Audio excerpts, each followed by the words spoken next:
The ravens came first. Their black wings carved lazy circles against the Colorado sky, patient as death itself, while the prairie wind carried the metallic tang of blood across the endless grass. Samuel Hayes pulled his horse to a halt at the crest of the ridge, his weathered hands tightening on the reins as the scene below unfolded like a nightmare painted in dust and crimson. The stagecoach lay on its side, wheels still spinning slowly in the afternoon sun, bodies scattered like broken dolls across the earth, their fine clothes now darkened with dirt and worse. The silence was absolute, no groans of the wounded, no whispered prayers, no sound save the wind through the tall grass and the soft shuffle of the raven's wings. Samuel's throat constricted. He'd seen death before, too much of it, but something about this particular stillness made his chest ache with a familiar, unwelcome pain. The same silence that had filled his cabin for the past 3 years, ever since consumption had claimed his Mary and their unborn child, leaving him alone with his grief and the endless sky. He was about to turn away when he saw her, a figure in white, sitting perfectly still beside the overturned coach, her back straight as a church pew. At first glance she might have been carved from marble, so motionless was she, so pale against the prairie backdrop. But as Samuel guided his horse down the slope, he caught the subtle rise and fall of her breathing, the barely perceptible tremor in her hands. She didn't look up as his boots hit the ground, didn't flinch when his shadow fell across her face. Her dress, once white silk trimmed with delicate lace, was torn and stained, but she wore it like armor, her chin held high despite the tears that traced silent paths down her dirt-smudged cheeks. "Ma'am?" Samuel's voice came out rougher than intended, scraped raw by disuse in the dry air. "Are you hurt?" Still, she didn't respond. Her eyes, the color of storm clouds, remained fixed on some distant point beyond the horizon, as if she could see clear through to tomorrow and found it lacking. Samuel crouched beside her, careful to keep his movements slow and unthreatening. Up close he could see the aristocratic lines of her face, the way her spine held its perfect posture even in the aftermath of horror. Quality, his Mary would have said. This woman had breeding, education, money, all the things that seemed so foreign in this harsh land. "I'm going to check on the others," he said quietly, though he already knew what he'd find. "Then I'll take you somewhere safe." For the first time she moved, just a slight turn of her head, those gray eyes focusing on his face with an intensity that made him feel suddenly, strangely seen. "They're all dead," she whispered, her voice carrying the faintest trace of an accent he couldn't place. "Not quite English, not quite something else. Every one of them." Samuel nodded grimly. "I know, I should be too." The words hung between them like smoke, heavy with meanings he wasn't sure he wanted to understand. But something in her tone, not quite despair, not quite relief, made him stay crouched beside her instead of moving on to examine the bodies. "But you're not," he said simply. A bitter smile ghosted across her lips. "No, I'm not." Chapter 2, The Slow Healing. Samuel's cabin sat in a fold of the prairie like a secret, surrounded by cottonwoods that whispered constantly in the wind. It was small, practical, built to weather the storms that swept across the open country. Nothing like the grand houses this woman had surely known. But it was clean and dry, and most importantly, it was safe. She hadn't spoken her name during the 3-day ride back, hadn't asked where he was taking her, or what he intended. She'd simply followed, silent as a shadow, her torn dress fluttering behind her like broken wings. When he'd offered her his horse, she'd declined with a shake of her head. When he'd tried to make conversation, she'd retreated further into herself, until he'd learned to match her silence. Now, standing in his doorway, she looked impossibly small against the rough-hewn logs and simple furnishings. Her eyes swept the single room, the stone fireplace, the narrow bed, the table where he took his lonely meals, and something in her expression shifted, softened almost imperceptibly. "It's peaceful," she said, her first words in days. Samuel hung his hat on its peg, suddenly conscious of the cabin's limitations. No crystal chandeliers or silk wallpaper, no servants to tend to her needs, just him and the prairie, and the kind of quiet that either drove people mad or set them free. "I'll make up a bed on the floor," he offered, but she shook her head. "I don't sleep much anymore," she admitted. "Haven't for longer than you might think." That first night she sat by the window while he prepared a simple meal of beans and bread, her silhouette etched against the star-drunk sky. When he set a plate beside her, she stared at it for a long moment before taking a small, careful bite. "It's good," she said, surprise coloring her voice. "Mary always said I could make bread from nothing but hope and stubbornness," Samuel replied, then immediately regretted the words. He rarely spoke of his wife anymore, found it too painful to give voice to memories that still cut like glass. But the woman turned to study his face, and for the first time he saw recognition there, not of him, but of the particular weight that only comes from loving someone completely and losing them just as thoroughly. "How long?" she asked softly. 3 years. "You." A shadow passed across her features. 5. though sometimes it feels like yesterday, and sometimes like another lifetime entirely. They ate in companionable silence after that, sharing the unspoken understanding of those who had loved and lost, and somehow found the strength to keep breathing.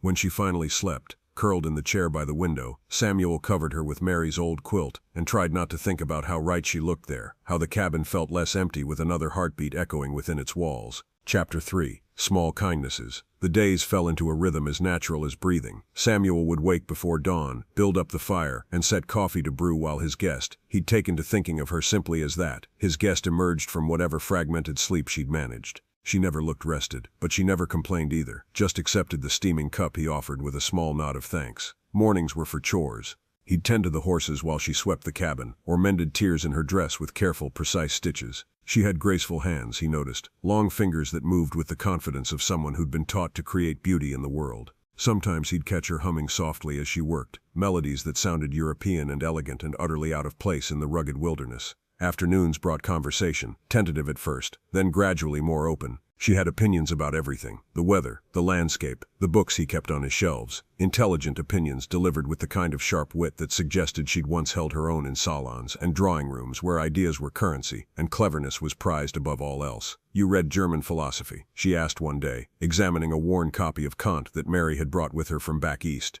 "My wife was educated," Samuel replied, settling into the chair across from her. "She tried to improve my mind." "And did she succeed?" He considered this, watching sunlight filter through the window to gild her hair. "She taught me that there's more than one way to see the world, that maybe the truth isn't always what it appears to be at first glance." Something flickered in her gray eyes. Approval, perhaps, or recognition. A wise woman, she was. "Are you educated, I mean?" A bitter laugh escaped her lips. "Overeducated, some would say. I speak 4 languages, can discuss literature and politics and the proper way to serve a 7-course dinner, all very useful skills for surviving in the wilderness." There was pain beneath the sarcasm, old wounds that hadn't quite healed. Samuel found himself wanting to ask about her past, about the life she'd left behind, but something in her posture warned him away from those questions. She would tell him when she was ready, or perhaps she never would. Either way, he found he could wait. "You know how to survive," he said instead. "That's the only education that matters out here." She looked at him then, really looked, as if she were seeing him for the first time. "You're not what I expected." "What did you expect?" "I don't know. Someone rougher, perhaps. Less thoughtful." Heat crept up Samuel's neck. He'd never been eloquent, never been the kind of man who could charm a woman with pretty words or grand gestures.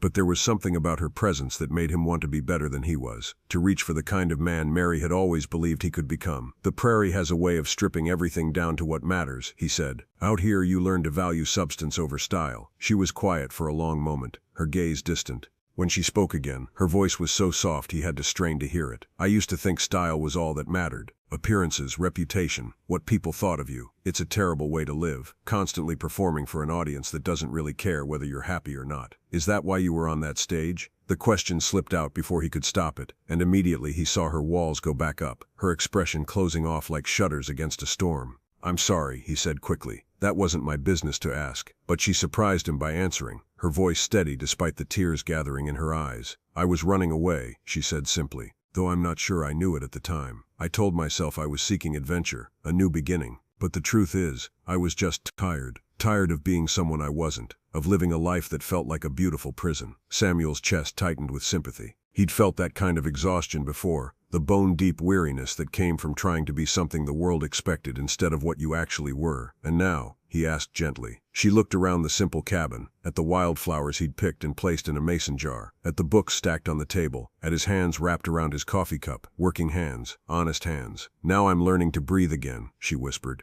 Chapter 4. The Unspoken Understanding. Weeks passed like pages turning in a well-loved book, each day adding another layer to the quiet intimacy growing between them. They developed their own language of glances and gestures, of small kindnesses offered without expectation of return. Samuel would bring her wildflowers from his rides, Indian paintbrush and prairie roses, their colors bright against the endless green of the grassland. She would have coffee waiting when he returned, brewed exactly the way he liked it, strong enough to wake the dead. In the evenings they'd sit by the fire while she read aloud from his books, her cultured voice giving new life to words he'd read countless times before. Poetry, mostly. Whitman and Dickinson, verses about love and loss and the strange wild beauty of America. Sometimes she'd pause mid-sentence, her eyes growing distant, and he'd know she was remembering something from her old life, some moment of happiness or pain that these words had stirred up from the depths of memory. He never pushed her to share those memories. Instead, he'd simply sit beside her, his presence steady and reassuring, until she found her way back to the present, back to the warm circle of firelight and the sound of his breathing in the darkness. "You're very patient," she told him one night, setting down a volume of Shakespeare with a sigh. "I've had practice," he replied, thinking of the long months after Mary's death, when patience was the only thing that had kept him from joining her in the ground. "Most men aren't. Patient, I mean.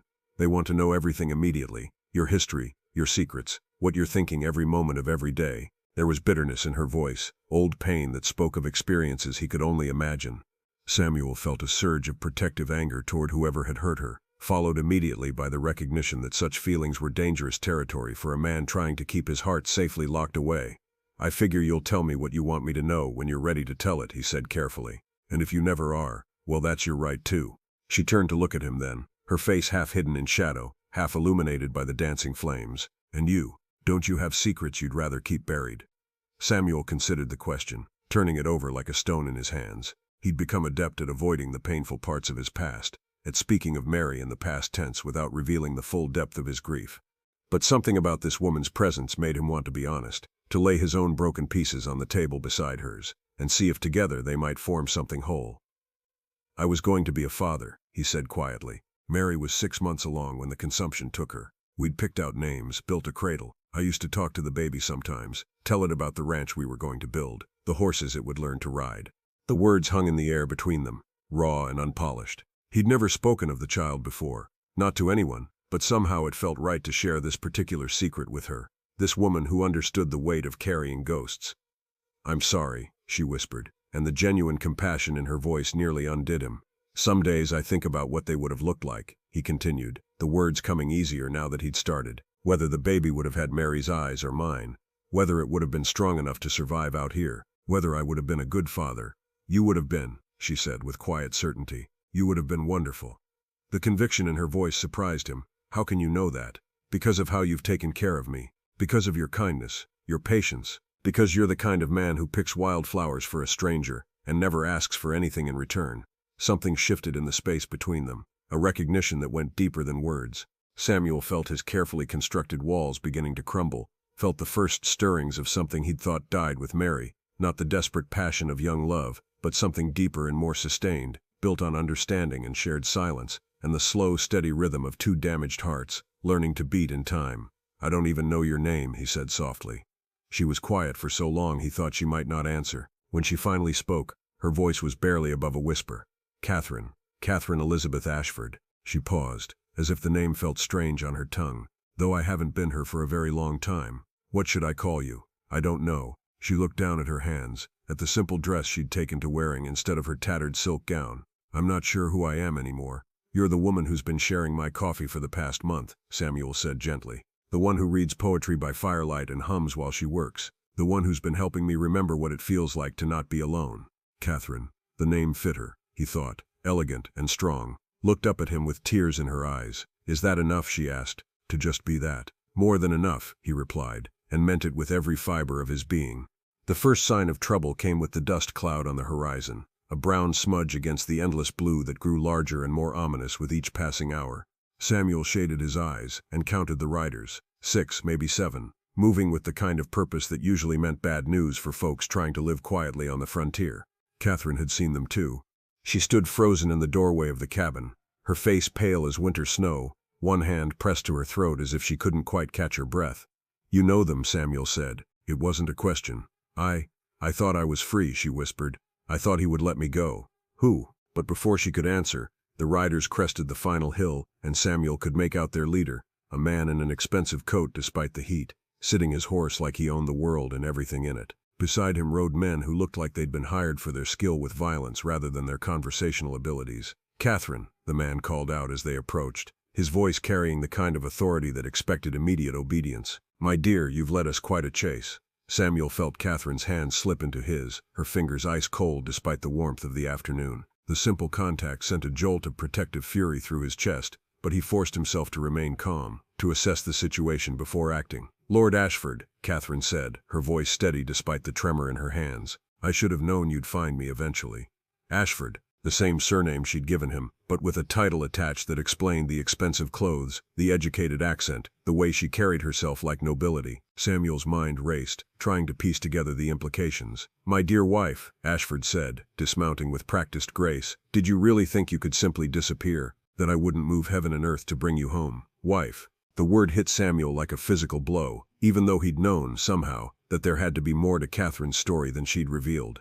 People didn't run from happiness after all, and women of her obvious breeding didn't end up on frontier stagecoaches by accident. "I'm not your wife," Catherine said, her voice gaining strength. "I haven't been for 5 years, not since you had your little breakdown." Ashford's tone was patronizing, the kind of voice used to speak to difficult children. "My dear, grief affects us all differently, but surely you see now that this fantasy has gone on long enough. It's time to come home." Samuel felt rather than saw Catherine's flinch at the word breakdown, understood instinctively that whatever had driven her from her previous life, Ashford had played a role in dismissing her pain, in reducing her valid emotions to feminine hysteria. "She's not going anywhere," Samuel said quietly, stepping forward to place himself between Catherine and her husband. "Not unless she wants to." Ashford's eyes shifted to him for the first time, taking in his work clothes, his weathered hands, the gun at his hip. His expression was coldly amused, as if Samuel were a mildly interesting curiosity rather than a threat. "And you are?" "A friend, a friend." Ashford tasted the word like it was something distasteful. "How quaint. Tell me, friend,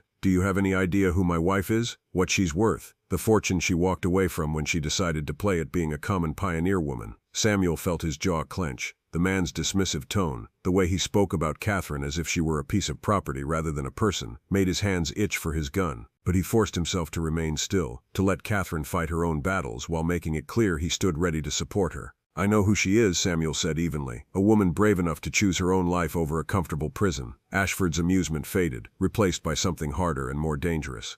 "You don't understand the situation, Mr. Hayes, Samuel Hayes, and I understand it fine. You want to take her back to a life she doesn't want. She's telling you no. Seems simple enough to me. What seems simple to you and what is legally binding are two very different things, Mr. Hayes. Catherine is my wife under the laws of God and man. She has responsibilities, obligations that cannot be simply cast aside because she's taken it into her head to play at frontier life." Catherine's hand tightened in Samuel's, and he could feel her gathering her courage, preparing to speak for herself. When she stepped forward, her chin raised in defiance, Samuel felt a surge of pride at her strength. "I wrote you a letter," she said, her voice carrying across the prairie like a bell. "I told you I was never coming back. I told you why. A letter written in the grip of hysteria hardly constitutes a legal document, my dear. You're unwell, Catherine. You have been since the incident. But I'm prepared to overlook this lapse in judgment if you come home now, without any further dramatics." "The incident?" Samuel watched Catherine's face crumble slightly at the words, saw old pain flicker across her features like shadows.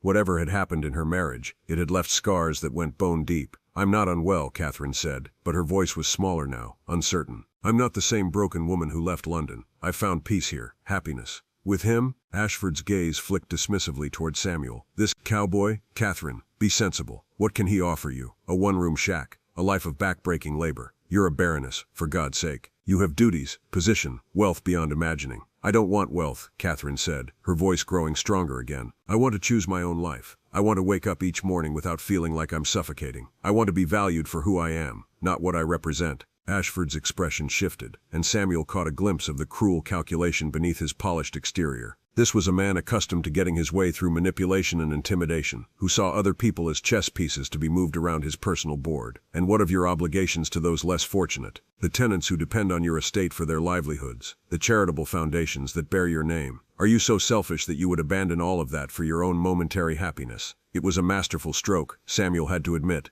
appealing to Catherine's obvious sense of responsibility and duty, making her choice seem selfish rather than necessary. He watched her shoulders sag slightly under the weight of guilt, and realized that Ashford knew exactly which buttons to push to control her. "The estates will survive without me," Catherine said, but her voice lacked conviction. "You made that very clear during our marriage. I was decorative, not essential." "You were grieving," Ashford replied smoothly, "in shock, not thinking clearly. But this has gone on long enough, Catherine. I've been patient, but my patience has limits. You will come home with me, and we will put this unfortunate episode behind us." "No." The word came out stronger than Samuel expected, and he felt a surge of admiration for Catherine's courage. "I won't go back to that life. I won't go back to being your perfect silent accessory. Ashford's mask of civility finally slipped, revealing the steel beneath. "You will come home, Catherine, because you are my wife and I am your husband, because you took vows before God that cannot be broken by your romantic notions about frontier life, and because if you don't," he gestured toward the armed men behind him, "well, I would hate for your friend to suffer for your stubbornness." The threat hung in the air like smoke, and Samuel felt his hand drift toward his gun. 6 against 1 weren't odds he particularly liked, but he'd faced worse and survived. What concerned him more was the expression on Catherine's face, the way her newfound strength seemed to crumble in the face of potential violence against him. "You wouldn't," she breathed. "Wouldn't I?" Ashford's smile was cold as winter wind.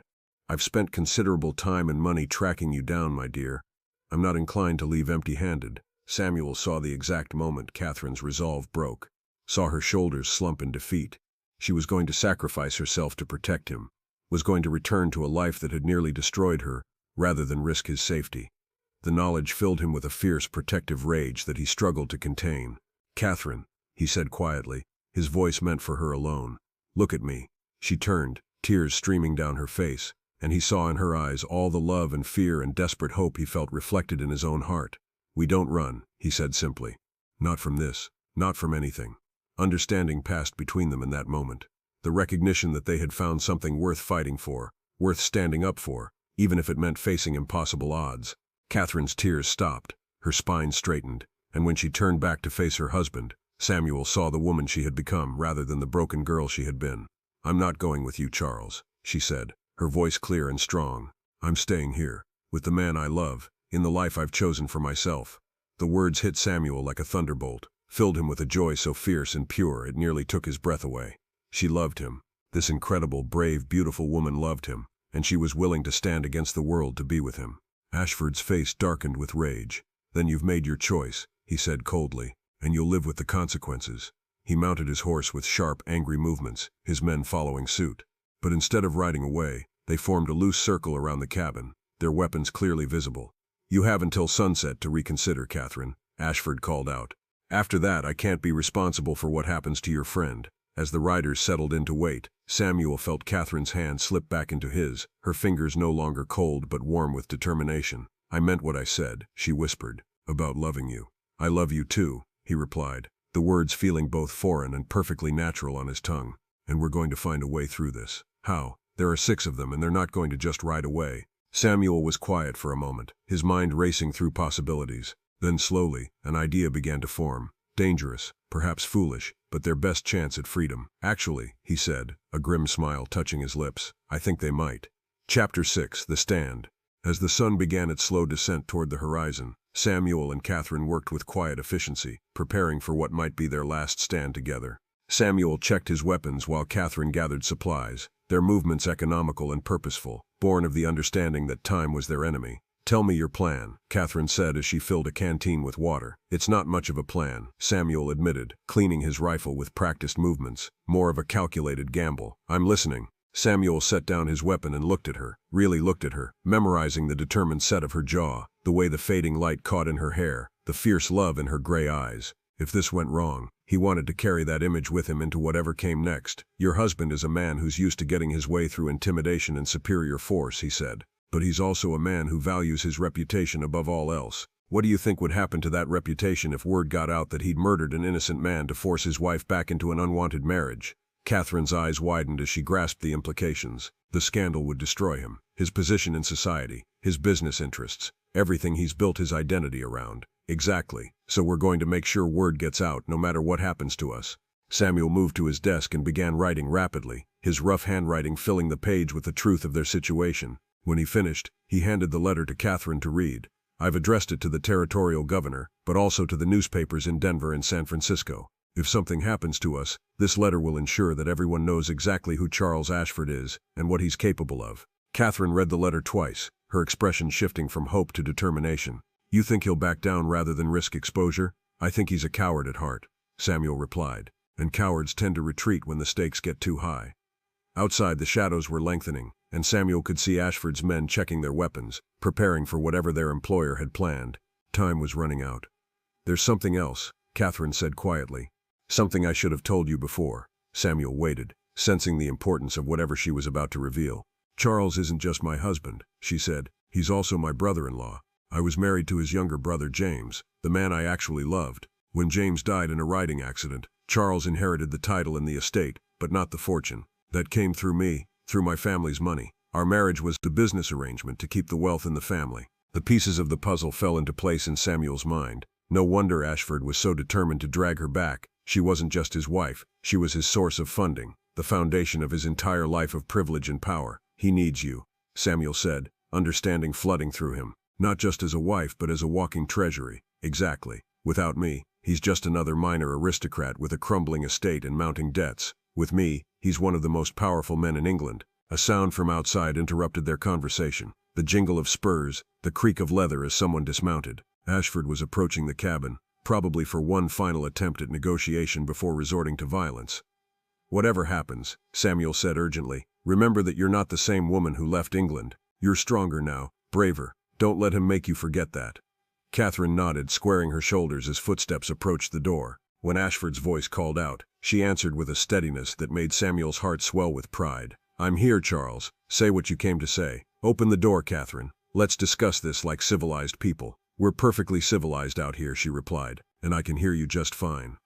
There was a pause, then the sound of Ashford's barely controlled frustration. Very well, I'll make this simple. You have one last chance to come home willingly. If you refuse, I'll be forced to take more direct action.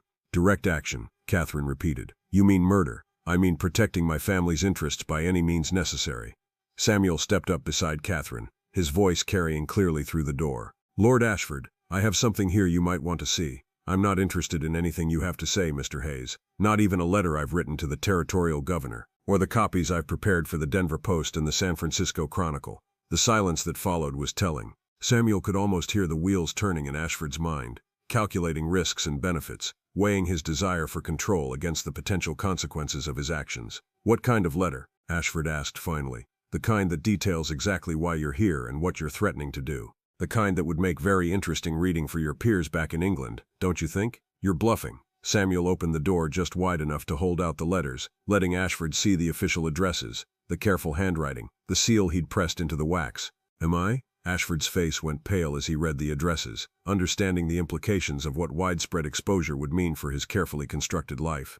But then his expression hardened, and Samuel saw the desperation of a man with everything to lose. It doesn't matter, Ashford said, though his voice lacked its earlier confidence. Those letters will never be sent if you're both dead. Actually, they will. Samuel's smile was sharp as a blade. I gave copies to Tom Morrison, the postmaster in Bent Creek. He has instructions to mail them if I don't return by tomorrow evening. And Tom's not the kind of man who can be bought or intimidated. He's got too many friends, too much community support. It was a lie, but a convincing one. Samuel had indeed known Tom Morrison, had done business with him many times. The postmaster was exactly the kind of stubborn, principled man who would follow through on such a promise, and Ashford couldn't know for certain that Samuel was bluffing.